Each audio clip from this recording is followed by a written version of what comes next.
This is Shah. Right now we are looking at gold, and this chart is getting very interesting because on the weekly time frame, price already performed a major swing low reaction, and now on the daily time frame we are starting to see higher highs and higher lows forming. This is the first sign that momentum is slowly shifting back toward the upside. The reason I am covering this is because price is approaching a very important trendline resistance near 5028, which also acts as the mid-range level on the weekly time frame. So the question is, does gold break this resistance or get rejected again? Let's quickly recap what has been happening. Previously, gold created a strong sell-off and tapped into the weekly swing low area where buyers stepped in aggressively. That reaction created the base for the current recovery move.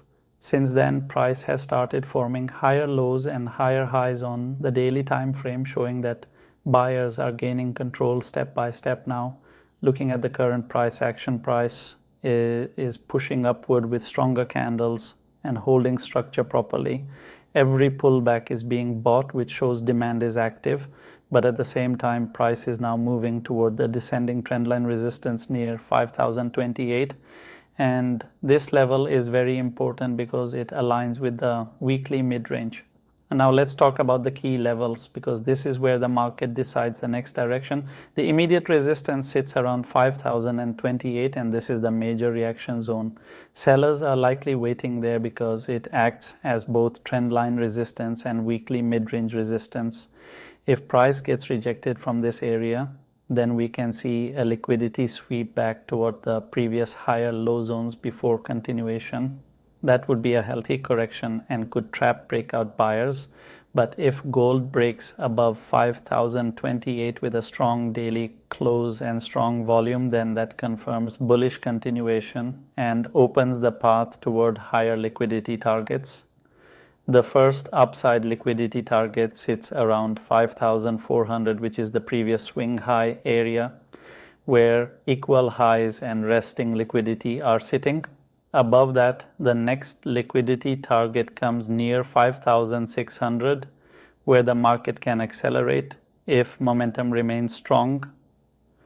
On the downside, the major support remains around the previous higher low structure. As long as price keeps respecting higher lows, the bullish structure remains valid. From a market structure point of view, the weekly time frame is still in recovery mode, while the daily time frame is already showing bullish intent through higher highs and higher lows. This means buyers currently have short-term control, but confirmation still depends on the break of resistance. Now let's bring in liquidity, because this is where smart money moves happen. Markets usually attack liquidity before making the real move. Right now liquidity is sitting above 5028 and also below recent higher lows. So expect volatility near resistance, because both sides can get swept before direction confirms. The strategy here is simple. If price rejects from 5028, then expect short-term downside into support zones. But if price breaks and closes above resistance, then upside liquidity targets near 5,400 and 5,600 become highly probable. Invalidation is clear. If gold starts breaking below the daily higher low structure, then bullish momentum weakens and the market can shift back into a bearish pressure.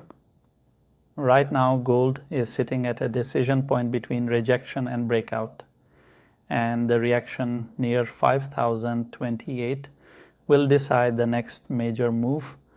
Join shah.com for free signals. Let me know which coin you want me to cover next.